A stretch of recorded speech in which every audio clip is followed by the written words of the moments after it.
Storm warning. कहानी की शुरुआत में हमें रॉब और पिया को दिखाया जाता है जो बोट से घूमने और मछली पकड़ने के लिए एक नदी के किनारे पहुंचते हैं। इसीलिए वो दोनों बोट लेकर वहां से निकल पड़ते हैं, लेकिन वो घूमते हुए बहुत दूर निकल जाते हैं। तभी उन्हें एक टापू दिखाई देता है और वो वहां पर घूमने जाने का फैसला करते हैं। तभी उन्हें एहसास होता है कि वो रास्ता भटक चुके हैं और उनके बोट की मोटर भी खराब हो गई है। इसीलिए रॉब बोट को खींचते हुए उस टापू के किनारे तक ले जाता है और वो दोनों ही वहीं पर फंस जाते हैं। इससे पिया काफी गुस्सा हो रही थी। उसी समय उन्हें किसी गाड़ी की लाइट दिखाई देती है। इसीलिए रॉब हेल्प मांगने के लिए उस तरफ बढ़ने की कोशिश करता है, लेकिन पिया उसे रोक लेती है और कहती है कि पहले हमें देख लेना चाहिए कि वो लोग क्या कर रहे हैं। फिर जब पिया देखती है तो उसे पता चलता है कि वो किसी आदमी को बहुत बुरी तरह से टॉर्चर कर रहे हैं। इसीलिए वो दोनों चुपचाप वहाँ से निकल जाते हैं और आगे बढ़ते हैं। फिर उन्हें रोशनी का एहसास होता है, इसीलिए पिया और रॉब दोनों ही उस रोशनी की तरफ बढ़ते हैं। उन्हें एक घर दिखाई देता है, लेकिन जब वो दोनों मदद के लिए दरवाजा नॉक करते हैं तो उन्हें कोई भी रिप्लाई नहीं मिलता। इससे उन्हें पता चलता है कि वहाँ पर कोई भी नहीं है। इसीलिए रॉब पीछे के रास्ते से घर के अंदर पहुंचता है और दरवाजा खोलकर पिया को भी अंदर आने के लिए कहता है, लेकिन वो उसे इस चीज के लिए मना करती है और कहती है कि हमें ऐसा नहीं करना चाहिए क्योंकि ये गलत है। हम किसी के घर में बिना पूछे नहीं घुस सकते। इस पर रॉब उसे समझाता है कि यहाँ पर कोई भी नहीं है, इसीलिए हम बारिश से बचने के लिए यहाँ पर रुक सकते हैं। फिर रॉब पूरे घर में फोन ढूंढने लगता है, लेकिन उसे कहीं भी फोन नहीं मिलता। इसीलिए वो वहाँ पर एक दूसरे रूम में पहुँचता है जहाँ पर बहुत सारे गांजे की खेती की गई थी। ये देखकर वो बहुत ही ज्यादा हैरान होता है। तभी हम देखते हैं कि वहाँ पर घर के ओनर आ जाते हैं जो पिया को देख लेते हैं। इसीलिए पिया भी उन्हें देखकर रॉब को आवाज लगाती है। रॉब उसके पास पहुंचता है। तभी उन्हें घर के ओनर्स की आवाज सुनाई देती है जो बुरी तरह से चिल्ला रहे थे और उन्हें घर से बाहर निकालने के लिए कह रहे होते हैं। इसीलिए रॉब बाहर निकलता है और उसे समझाने की कोशिश करता है कि हम रास्ता भटक गए हैं, इसीलिए बारिश की वजह से हम यहाँ पर रुक गए थे। लेकिन घर के ओनर्स उस पर गन तान देते हैं। इससे रॉब काफी डर जाता है और कहता है कि हम यहाँ पर सिर्फ फोन ढूंढने के लिए आए थे। लेकिन जिमी बताता है कि हमारे पास फोन नहीं है और आसपास कोई घर भी नहीं है। अब रॉब उनसे आसपास किसी होटल में जाने के लिए कहता है। साथ ही साथ ये भी कहता है कि मैं तुम्हें इस चीज के लिए काफी अच्छे पैसे दे सकता हूँ, लेकिन वो बताते हैं कि यहाँ पर 26 मील तक आसपास कुछ भी नहीं है क्योंकि तुम लोग फ्रेंच आइलैंड पर हो। इस वजह से वो पिया और रॉब को वहीं पर रुकने की परमिशन दे देते हैं। इस दौरान जिमी उन दोनों को कंगारू का एक बच्चा दिखाता है, इसे वो अपने साथ लाया था। फिर जिमी का भाई ब्रैट एक आदमी को अपने साथ अंदर ले आता है जो कि पूरी तरह से नशे में था। फिर हमें पता चलता है कि वो कोई और नहीं बल्कि उनके डैड हैं जिसे वो लोग पोपी बुलाते हैं। इसके बाद ब्रैट वहाँ पर पहुँचता है और कहता है कि मैंने तुम दोनों के लिए पानी गर्म कर दिया है, इसीलिए तुम लोग नहा सकते हो। हालांकि पिया इस चीज के लिए मना करती है और कहती है कि हम तुम लोगों को तकलीफ नहीं देना चाहते हैं, लेकिन जिमी इस बात पर कहता है कि हमें इस चीज से कोई भी दिक्कत नहीं है, तुम जाकर आराम से नहा सकते हो। फिर जब पिया और रॉब शावर ले रहे होते हैं तो रॉब कहता है कि ये लोग बहुत ही अजीब हरकतें कर रहे हैं, इसीलिए हमें यहाँ से निकलना पड़ेगा। साथ ही साथ वो ये भी बताता है कि ये लोग अपने फार्म हाउस में ड्रग्स उगा रहे हैं, लेकिन पिया कहती है कि हमें इस चीज से कोई मतलब नहीं है। अब रॉब कहता है कि मुझे नहीं लगता कि ये लोग हमें यहाँ से जाने देंगे, इसीलिए हमें यहाँ पर पुलिस बुलानी चाहिए और उन्हें इस बात का बिल्कुल भी अंदाजा नहीं होगा कि मैंने उनके फार्म हाउस में लगाए हुए ड्रग्स की खेती देख ली है। लेकिन हम देखते हैं कि जिमी उनकी सारी बातें सुन रहा है और फिर उनके कपड़े चुरा कर वहाँ से चला जाता है। इसके बाद कपड़े न मिलने की वजह से रॉब काफी हैरान होता है और समझ जाता है कि वो लोग उन्हें परेशान कर रहे हैं, इसीलिए वो अकेले ही उन दोनों भाइयों के पास पहुँचता है। तभी छोटा भाई ब्रैट जो कि खाना बना रहा होता है जल जाने की वजह से खाना गिरा देता है। ये देखकर जिमी उस पर बहुत ज्यादा गुस्सा होता है। तभी रॉब जिमी से कपड़ों के बारे में पूछता है और कपड़ों को वापस करने के लिए कहता है, लेकिन जिमी कहता है कि तुम लोग बिना पूछे हमारे घर में घुस गए थे और अब हमारे कपड़े भी लेना चाहते हो, लेकिन तुम्हें इस बात का अंदाजा भी नहीं है कि तुम यहाँ पर फंस चुकी हो। अब रॉब उससे कहता है कि तुम अपने डैड को जगाओ, मुझे उनसे बात करनी है, लेकिन वो कहता है कि ये एक अच्छा आइडिया नहीं है। इसके बाद हमें पता चलता है कि जिमी को ये बात पता चल गई है कि रॉब फार्म हाउस में गया था जहाँ पर उन लोगों ने ड्रग्स उगा रखा है, क्योंकि रॉब वहाँ की लाइट ऑफ करना भूल गया था। ये सुनकर रॉब पूरी तरह से निराश हो जाता है, इसीलिए वो वापस पिया के पास पहुँचता है और बताता है कि उन्हें सारी बातें पता है, इसीलिए हमें वही करना होगा जो वो कहती हैं। इसके बाद वो लोग पिया से खाना बनाने के लिए कहते हैं। इस दौरान जिमी रॉब से ड्रिंक मांगता है, लेकिन जैसे ही वो ड्रिंक देता है जिमी उसकी पैंट उतार देता है और उसकी बुरी तरह से बेइज्जती करने लगता है। फिर वो पिया को भी टॉर्चर करने लगते हैं और उसे कपड़े निकालने के लिए कहते हैं, लेकिन रॉब इस चीज के लिए मना कर देता है। इस पर जिमी उस पर अटैक करने की कोशिश करता है। ये देखकर पिया उन लोगों की बात मान लेती है। फिर जिमी पिया के पास पहुंचता है और देखता है कि पिया ने खाना जला दिया है, इसीलिए वो बहुत गुस्सा होता है और कहता है कि तुम हमें जला हुआ खाना खिलाने वाली हो, लेकिन ऐसा बिल्कुल भी नहीं होगा और ये बहुत बुरी बात है कि हमारे पास अब कुछ भी खाने के लिए नहीं है और हम दोनों भाई बहुत भूखे हैं, इसीलिए हमें नहीं पता तुम क्या करोगी, लेकिन हमें सिर्फ खाना चाहिए तो चाहिए। इसके बाद वो पिया को चाकू देता है और अपने साथ लाए हुए छोटे से कंगारू को मारकर पकाने के लिए कहता है, लेकिन पिया इस चीज के लिए मना करती है और कहती है कि मैं किसी जीव को नहीं मार सकती। अब जिमी उसे फोर्स करने लगता है। हालांकि रॉब उसे रोकने की कोशिश करता है, लेकिन इस बात से जिमी बहुत ज्यादा गुस्सा हो जाता है और उसे चाकू से मारने की धमकी देता है। ये देखकर पिया बहुत ज्यादा डर जाती है और एक चाकू उठाकर देखते ही देखते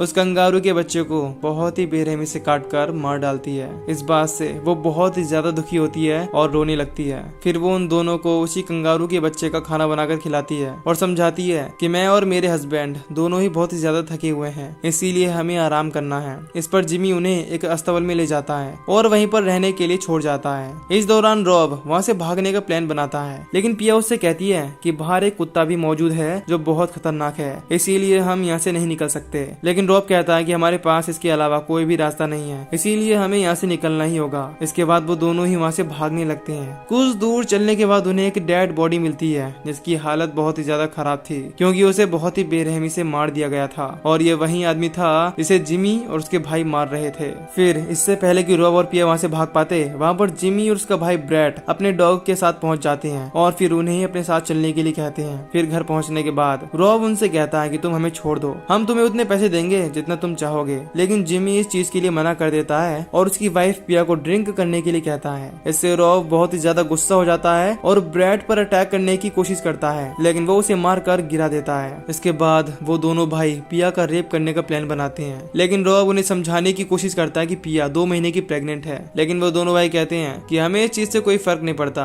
ये सुनकर रॉब वापस से ब्रैड पर अटैक करने की कोशिश करता है, लेकिन इस बार ब्रैड उसके पैर पर मारकर उसे बेहोश कर देता है और फिर पिया का रेप करने की कोशिश करने लगता है। तभी वहाँ पर उनका डैड पोपी पहुंच जाता है, जो ब्रैड को बहुत ही बेरहमी से पीटने लगता है। इसीलिए जिमी उनसे कहता है कि ये दोनों बिना पूछे हमारे घर में घुस गए थे। हालांकि पिया कहती है कि ये सब सच नहीं है, लेकिन पोपी उसे चुप करा देता है और अपने बेटे से उसके बारे में पूछता है। वो कहता है कि हम लोग इसका रेप करने वाले थे, लेकिन पोपी उन दोनों को ही घर चलने के लिए कहता है और साथ ही साथ ये भी कहता है कि मुझे तुम दोनों से बात भी करनी है कि हम इनके साथ क्या करेंगे। फिर जाते वक्त वो पिया को धमकी देता है कि अगर तुमने यहाँ से निकलने की कोशिश भी की तो बाहर मौजूद डॉग तुम्हें बहुत ही बेरहमी से खत्म कर देगा और खा जाएगा। फिर पोपी घर पहुंचने के बाद ब्रैड को बहुत ही बुरी तरह से पीटने लगता है, क्योंकि उसी ने घर के पीछे का दरवाजा खुला छोड़ दिया था और यही वजह थी कि रॉब और पिया घर के अंदर घुस गए थे। इसके बाद पिया रॉब के पैरों का बैंडेज करती है और एक ट्रैप बनाने लगती है। तभी वहाँ पर वापस से ब्रैड उसे देखने के लिए पहुंच जाता है। इससे पिया चुपचाप रॉब के पास लेटकर सोने का नाटक करने लगती है। ये देखकर ब्रैड वहाँ से वापस चला जाता है। तभी रॉब को होश आ जाता है और वो पिया से उन लोगों के बारे में पूछता है। वो बताती है कि वो लोग घर में हैं। फिर जब रॉब पिया को ट्रैप बनाते हुए देखता है तो उसे मना करने की कोशिश करता है। इस पर वो कहती है कि क्या मैं उन्हें अपना रेप करने दूं या फिर जादू से पुलिस ऑफिसर्स यहाँ आ जाएंगे जो हमें एंड टाइम पर बचा लेंगे, क्योंकि हम दोनों को ही पता है यहाँ पर हमारी हेल्प करने वाला कोई भी नहीं है, इसीलिए हमें ही कुछ करना पड़ेगा। फिर पिया ट्रैप तैयार कर लेती है। उधर हम देखते हैं कि पॉपी को बाहर किसी की आवाज सुनाई देती है, इसीलिए वो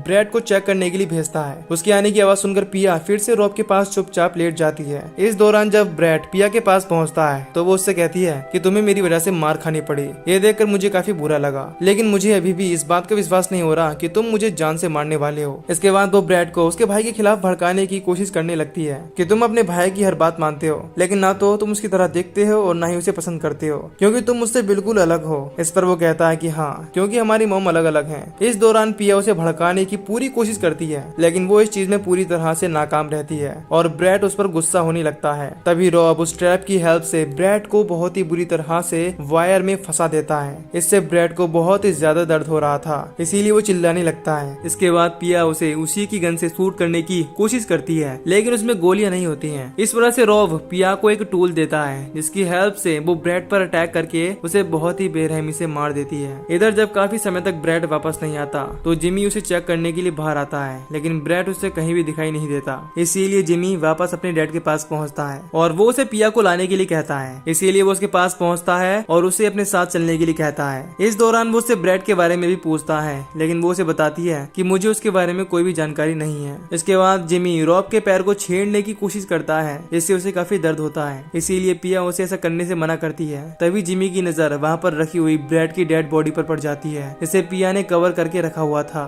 फिर जब जिमी चेक करने के लिए उसकी तरफ बढ़ने लगता है तो पिया उसका ध्यान भटकाने के लिए वहाँ से भागने लगती है। ये देखकर जिमी उस डेड बॉडी को बिना चेक किए ही उसे लेकर वहाँ से चला जाता है। फिर घर पहुँचने के बाद पिया जब पोपी के रूम में पहुँचती है तो उसका रेप करने की कोशिश करता है और उसे बहुत बुरी तरह से टॉर्चर करने लगता है, लेकिन पिया ने अपनी बॉडी के अंदर एक बोतल छुपा रखी थी जो कि पोपी की बॉडी पार्ट में फंस जाती है, जिससे उसे बहुत ही ज्यादा ज्यादा दर्द होने लगता है और वो बुरी तरह से चिल्लाने लगता है। उसी समय मौका पाकर पिया वहाँ से भाग जाती है। हालांकि जिमी पोपी की चीख सुनकर पिया पर अटैक करने की कोशिश करता है, लेकिन वो खिड़की से निकलकर भाग जाती है और रॉफ के पास पहुंचकर उसे छुपने के लिए कहती है। फिर जब जिमी बार्न में पहुंचता है तो उसे वहाँ पर ब्रैड की डेड बॉडी मिलती है जो उसके ऊपर गिर जाती है। तभी पिया रॉफ को लेकर वहाँ से निकल जाती है और जिमी को उसी बार्न में बंद कर देती है। इसके बाद वो दोनों गाड़ी तक पहुँचते हैं, लेकिन उसमें चाबी नहीं होती। इसीलिए चाबी लेने के लिए पिया वापस घर के अंदर पहुँचती है और चाबी ढूंढने की कोशिश करती है। हालांकि उसे चाबी तो मिल जाती है, लेकिन इस दौरान पोपी वहाँ पर पहुँच जाता है, जिसने अपना बॉडी पार्ट बोतल से बाहर निकाल लिया था। फिर वो पिया पर अटैक करने के लिए उसकी तरफ बढ़ता है। उसे देखकर पिया भागती हुई गाड़ी तक आती है और वहाँ से निकलने की कोशिश करती है। तभी पोपी भी बाहर आ जाता है। उसे देखकर उसका डॉग उस पर अटैक कर देता है, क्योंकि उसकी पूरी बॉडी पर खून लगा हुआ था। फिर देखते ही देखते वो डॉग उसे पूरी तरह से नोच नोच कर खाने लगता है। इसीलिए जब जिमी बाहर आता है तो देखता है कि उसके फादर मर चुके हैं और डॉग उसे बहुत ही बेरहमी से खा रहा है। तभी पिया की गाड़ी स्टार्ट हो जाती है और ये देखकर जिमी वापस बार्न के अंदर पहुंचता है और अपनी एक अजीब सी मॉडिफाइड गाड़ी लेकर बाहर निकलता है। इसमें ब्रैड की डेड बॉडी फंसी हुई थी, इसीलिए वो गाड़ी वहीं पर फंस जाती है। तभी पिया अपनी गाड़ी से उस गाड़ी पर अटैक कर देती है, जिससे जिमी उसमें लगे हुए पंखे से कटकर बहुत ही बुरी तरह से मारा जाता है। ये देखकर पिया और रॉफ काफी खुश होते हैं और इसी के साथ ये मूवी भी यहीं पर खत्म हो जाती है। तो दोस्तों, अगर आपको ये वीडियो पसंद आई तो वीडियो को लाइक और एक कमेंट जरूर कर दीजिए। बाकी मैं मिलूंगा आपसे न्यू वीडियो में। Till then take care, love you, bye bye.